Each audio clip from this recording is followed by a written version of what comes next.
समाज में तनाव होने वाला है और सारी प्रॉपर्टी आपकी जमीन जायदाद संपत्ति सब छीनने वाली है। कुछ तो मुसलमान ऐसे हैं जो हम देख रहे हैं, लिख लिख करके दे रहे हैं कि अरे भाई मुसलमान लोग वक्फ का प्रॉपर्टी खाया है तो ये तो हो नहीं था। अरे भैया, तुमने घर में कोई झंझट है तो घर ही में न रखोगे कि बाहर जाके ढिंढोरा पीटोगे?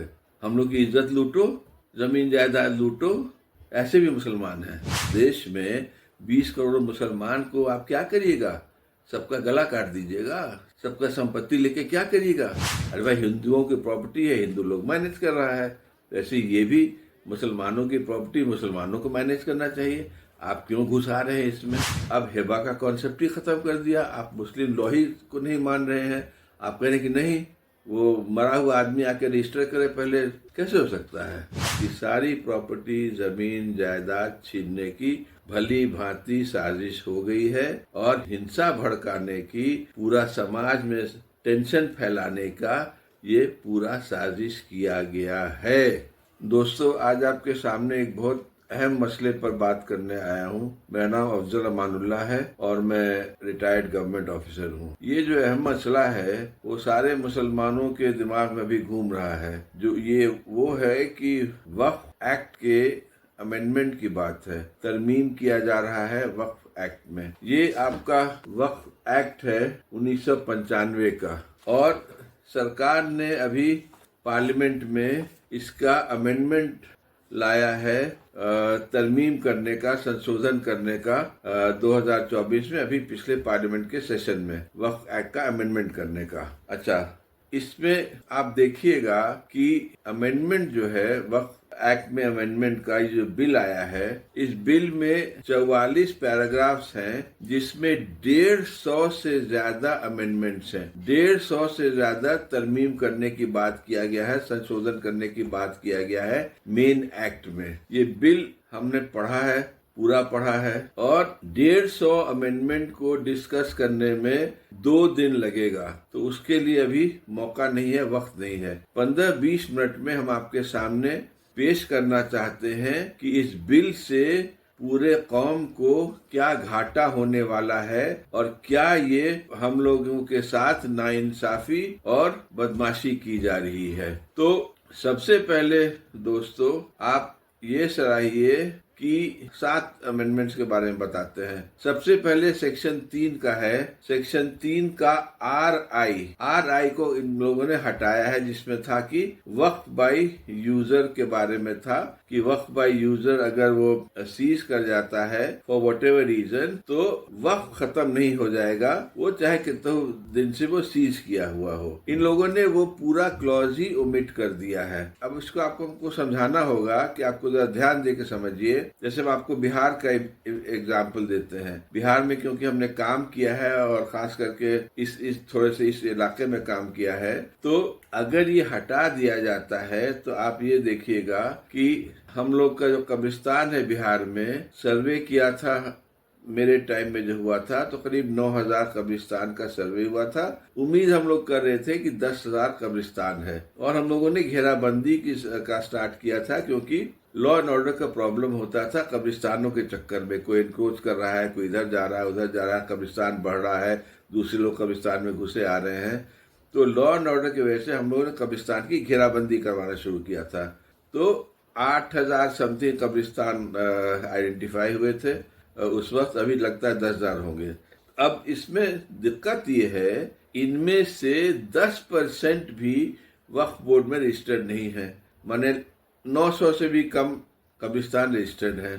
तो अगर इन कब्रिस्तान जो नहीं रजिस्टर्ड हैं, ये वक्फ बाय यूजर वाला क्लॉज हटा दिया जाता है, तो इसमें झंझट कभी भी हो सकता है। दंगा हो सकता है, फसाद हो सकता है, दिक्कत हो सकती है, कभी भी दिक्कत हो सकती है। क्योंकि ये कहेगा कि कोई भी कह सकता है कि नहीं, तो ये आपका नहीं, आप तो रजिस्टर नहीं कराया था। वैसे ही मस्जिदों का देखिए, 10,000 के करीब मस्जिद हैं बिहार में और उसमें से रजिस्टर कितनी होंगी? करीब 1100। 10% भी मस्जिद रजिस्टर नहीं है, उसमें भी दिक्कत है। अगर डिस्प्यूट हुआ और ये लॉ एंड ऑर्डर सिचुएशन हुआ, आपको मारपीट हुआ, तो ये किसका जिम्मेवारी कौन लेगा? और जायदाद भी आपके हाथ से निकल जाएगी। वैसे ही आप देखिए ईदगाह है, इमाम बाड़ा है, मज़ार है, मुसाफिर खाना है, यतीम खाना है, बहुत सारे ऐसे हैं खानकाह हैं जो रजिस्टर्ड नहीं हैं। और अगर इसमें ये दिक्कत होगी कि अगर रजिस्ट्रेशन नहीं हुआ है और वक्फ बाय यूज़र वाला ये रजिस्ट्रेशन वाला ये पूरा हटा दिया जाता है तो पूरे सोसाइटी में आपके झंझट होगा और ये झंझट हो सकता है। दूसरा, इसी सेक्शन 3 में आप देखिएगा, इन लोगों ने एक सेक्शन 3C में 1 इंसर्ट किया है कि एनी गवर्नमेंट प्रॉपर्टी आइडेंटिफाइड और declared as waqf property before और after the commencement of the act shall not be deemed to be a waqf property. इसका मतलब ये है कि अगर कोई रिकॉर्डेड है गवर्नमेंट प्रॉपर्टी लेकिन वो आइडेंटिफाइड है और या वो डिक्लेयर्ड है वक्फ प्रॉपर्टी तो उसको नहीं मानेंगे हम। अब बिहार में खास करके और सभी जगह बहुत जगह हुआ है कि वक्फ हो गया, कब्रिस्तान हुआ, मस्जिद हुआ, इमाम बाड़ा हुआ, जो भी वक्फ हो गया। अब जब रेवेन्यू का जो सर्वे हुआ उसमें किसी कोई फर्क नहीं पड़ा, कोई आदमी जाके लिखवाइश नहीं कि भाई ये प्राइवेट प्रॉपर्टी है, ये वक्फ है, ये है तो बिहार सरकार के नाम हो गया, सरकार के नाम हो गया, लेकिन वो आइडेंटिफाइड है प्रॉपर्टी, उसमें लिखा हुआ है कब्रिस्तान है, मस्जिद है, इमाम बाड़ा है। लेकिन अगर झंझट जब होगा तो फिर क्या होगा, दिक्कत होगी। अगर आप इसको हटा दीजिएगा कि पहले मैंने एक्ट जो अमेंडमेंट का जो बिल है ये एक्ट होगा उसके पहले भी अगर आप वक्फ प्रॉपर्टी गवर्नमेंट प्रॉपर्टी है लेकिन अगर वो वक्फ डिक्लेयर भी है और आइडेंटिफाइड भी है फिर भी हम नहीं मानेंगे उसको, तब तो आपके हाथ से चली गई, वो सारी प्रॉपर्टीज आपके हाथ से चली गई क्योंकि लोगों ने कोताही की। जो देने वाले मर गए और बाकी जो लोग यूज़ कर रहे हैं। फिर आप नमाज नहीं पढ़ पाइएगा, मस्जिदों में दफना नहीं पाइएगा लोगों को अपने कब्रिस्तानों में। इस तरह से सब चीज़ ऐसे ही चलता रहेगा। इसी में सेक्शन 2 में 3C2 एक और कह रहा है कि अगर ये प्रॉपर्टी में के बारे में डिस्प्यूट हुआ कि ये वक्फ प्रॉपर्टी है कि नहीं है तो कलेक्टर साहब इसमें ये करेंगे, इंक्वायरी करेंगे। मान भी लिया कि ठीक है कलेक्टर साहब इंक्वायरी करें अगर होता है, लेकिन उसमें ये भी है कि जब तक कि कलेक्टर इंक्वायरी ख़त्म नहीं करता है तब तक इस प्रॉपर्टी को वक्फ नहीं मानेंगे। तो अगर फ़र्ज़ करिए कि आपका कोई मस्जिद में, आपका कोई कब्रिस्तान में, आपका कोई खानकाह में डिस्प्यूट खो गया और कलेक्टर साहब इंक्वायरी शुरू किए, हुआ कि बाप यहाँ नमाज बंद, यहाँ दफनाना बंद, यहाँ खानकाह में जाना बंद, सब चीज़ बंद, जब तक कलेक्टर साहब अपना नहीं देते हैं कि भाई ये क्या है, इंक्वायरी नहीं करते हैं। अब कलेक्टर साहब इसको 10 दिन में करें या 10 साल में करें, इस पर कहाँ कुछ लिखा हुआ है कि इतने दिन में इनको करना है। और क्यों भाई आप क्यों सब बंद कर दीजिएगा, हम लोग का आना जाना सब ये करना। तो ये तो हुआ 3 चीज़, आप समझ गए कि ये सारा मस्जिद, इमाम बाड़ा, कब्रिस्तान, यतीम खाना, मज़ार, ईदगाह, मुसाफिर खाना, यतीम खाना, सब पर डिस्प्यूट शुरू हो जाएगा। आपकी सारी प्रॉपर्टी, ज़मीन, जायदाद छीनने की भली भांति साजिश हो गई है और हिंसा भड़काने की, पूरा समाज में टेंशन फैलाने का ये पूरा साजिश किया गया है। इसको आपको ध्यान देना होगा। चौथा है कि ये सेक्शन 40 में था, पूरा सेक्शन है कि अगर कोई प्रॉपर्टी वक्फ प्रॉपर्टी है उसकी इंक्वायरी वक्फ बोर्ड कर सकता है कि ये प्रॉपर्टी वक्फ की है कि नहीं। अब वो पूरा सेक्शन ही उड़ा दिया, उसको पूरा डिलीट कर दिया है आपके बिल में कि भाई वक्फ बोर्ड का कोई रोल ही नहीं है इसमें। तो भाई कौन इंक्वायरी करेगा? भाई वक्फ बोर्ड हमेशा से वही हुआ है और ये प्रोटेक्शन ऑफ वक्फ के लिए इम्पोर्टेंट है कि वक्फ बोर्ड ही इंक्वायरी करेगा, दूसरा कोई नहीं करेगा इसमें।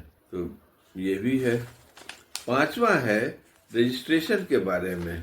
कहते हैं कि पहले एक्ट में था सेक्शन 36 में जो एक्ट है उसमें था कि वक्फ जो है वो रजिस्टर करना होगा बोर्ड ऑफिस में, वक्फ बोर्ड के ऑफिस में। ठीक है भाई, 95 एक्ट में वो था। अब जो बिल आई है उसमें कहता है कि अब जो वक्फ होगा उसके लिए वक्फ के लिए आपको डीड एग्जीक्यूट करना होगा, माने आपको रजिस्ट्री ऑफिस में जाकर के उसको डीड लिखवाना होगा। ये नहीं कि आप बोर्ड ऑफिस में जाके कोई भी उसको रजिस्टर करवा दे, नहीं, वक्फ डीड एग्जीक्यूट कराना होगा। इसमें एक झंझट है, हम लोग के यहाँ तो ओरल गिफ्ट होता है, हिबा का कॉन्सेप्ट है। अब कोई आदमी मर रहा है, हुआ कि ये ज़मीन है, ये हमने दे दिया, कब्रिस्तान को दे दिया, ये मेरी ज़मीन है या ये जो भी है इसको हमने मस्जिद में दे दिया, ओरल गिफ्ट हो गया, वो जाके रजिस्टर हो जाता था बोर्ड में।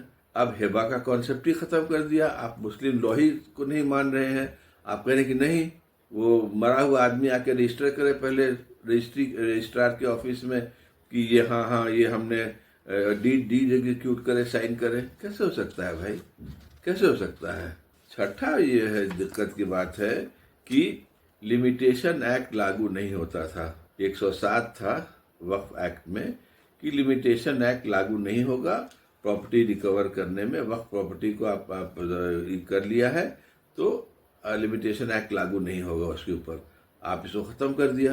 ये जो अभी अमेंडमेंट बिल है उसमें लिमिटेशन एक्ट ख़त्म हो गया है, तो अब तो कोई वक्फ प्रॉपर्टी को हड़पना धड़ल्ले से स्टार्ट हो जाएगा और होगा कि हम तो हड़पे हुए हैं इसको 20 साल से, और लिमिटेशन एक्ट तो अब लागू नहीं है, तो हड़प लिया। सातवां कि सेंट्रल वक्फ काउंसिल और स्टेट वक्फ बोर्ड, ठीक है, उसके हेड होते थे मिनिस्टर इंचार्ज जो भी होते थे सेंट्रल गवर्नमेंट के या स्टेट गवर्नमेंट के। बाकी लोग जो थे वो लोग सब मुस्लिम्स होते थे उसमें, जाहिर है, जो अलग अलग कैटेगरीज के, लेकिन सब मुस्लिम्स होते थे। अब आपने उसको बदल दिया है।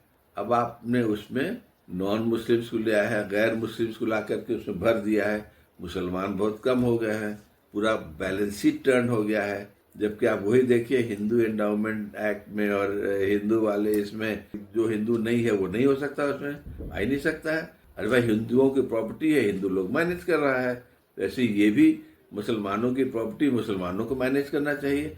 आप क्यों घुसा रहे हैं इसमें? तो ये तो आपको सिर्फ 7 एग्जाम्पल दिया है, क्योंकि वक्त की पाबंदी है, जल्दी जल्दी आपको हम बता रहे हैं। लेकिन अब आपको सोचना होगा सब कोई को मिल करके, और आपको 3-4 काम करना होगा जल्दी से। सबसे पहले तो आप लोग जहाँ जहाँ हैं अपना बना करके दल बल जो भी है, अपने एमएलए को, एमपी को, लोकल रिप्रेजेंटेटिव्स को, सबको बताइए कि ये क्या, इसमें क्या दिक्कत है, इससे क्या समाज में तनाव होने वाला है, और सारी प्रॉपर्टी आपकी ज़मीन जायदाद संपत्ति सब छीनने वाली है, सब छिना जाएगी तुरंत। और डिस्प्यूट हुआ उसमें तो फंस जाएगी, तो फंस गई, अपना ख़त्म हो गया। आपका नमाज पढ़ने का एरिया ख़त्म हो जाएगा, कब्रिस्तान सब खत्म हो जाएगा, सब चीज़ खत्म हो जाएगी। आपको क्या करिएगा हम लोग, पता नहीं हम लोग क्या करेंगे। तो इन लोग को आप सेंसिटाइज करिए सबको जा करके कि इन लोग इसको टेकअप करें। दूसरे, जो लोग पॉलिटिकल पार्टीज में हैं, अपने लीडर्स को बताइए कि सब दिक्कत की बात है। भाई, जो डेमोक्रेसी हम लोग की है, democracy is not the total will of the majority, नहीं है ये। Democracy is the protection of the rights of the minorities. ये ब्रूट मेजॉरिटी का डिक्टेटरशिप या मेजॉरिटी तो हमेशा आतंक ही करेगी, मेजॉरिटी का तो आतंक हमेशा रहेगा। इसीलिए डेमोक्रेसी का बेसिक फंडामेंटल है, it is not the brute majority that will impose its will, you have to protect the minorities. तो इसमें माइनॉरिटी का तो प्रोटेक्शन आप कर नहीं रहे हैं, आप तो अपना ज़बरदस्ती मेजॉरिटी वाला है। तो हम लोग कहाँ है डेमोक्रेसी, हमारा कहाँ है सेकुलरिज्म, हम लोग कहाँ है धर्मनिरपेक्षता, हम लोग कहाँ है गंगा जमनी तहजीब, सब खत्म हो जाएगी। और इस देश में 20 करोड़ मुसलमान को आप क्या करिएगा?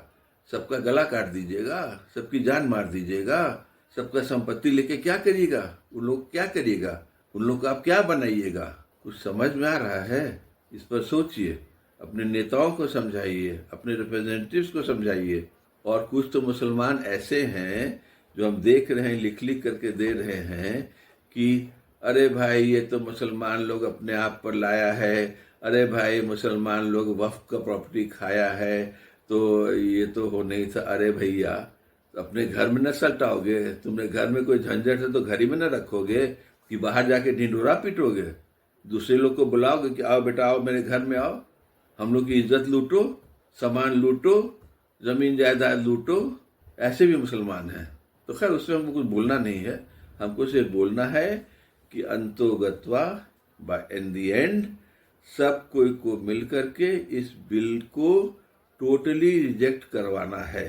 और अभी बहुत टाइम है, आप लोग सब मिल करके, और ख़ास करके जो मुसलमान के मजहबी और जनरल इदारे जो हैं, जो बहुत सारी तंजीमें हैं, लॉयर्स हैं, माने लॉयर्स हैं, रिटायर्ड जजेस हैं, बहुत सारे प्रोफेसर्स हैं जो जानकार हैं, सब लोग अपना बना करके एक कंप्लीट दस्तावेज, ये 150 से ज़्यादा अमेंडमेंट्स पर एक एक करके सब पर लिखिए कि ये क्यों ख़राब है, ये क्यों ख़राब है, ये क्यों गलत है, इससे क्या होगा, और अल्टीमेटली लॉ एंड ऑर्डर पूरा इफेक्ट होगा देश में, देश का पूरा माहौल बिगड़ेगा, मारकाट होगा, संपत्तियां लूटी जाएंगी, खत्म हो जाएंगी, और पूरा नेशन को बर्बाद करने का ये हिसाब किताब हो रहा है।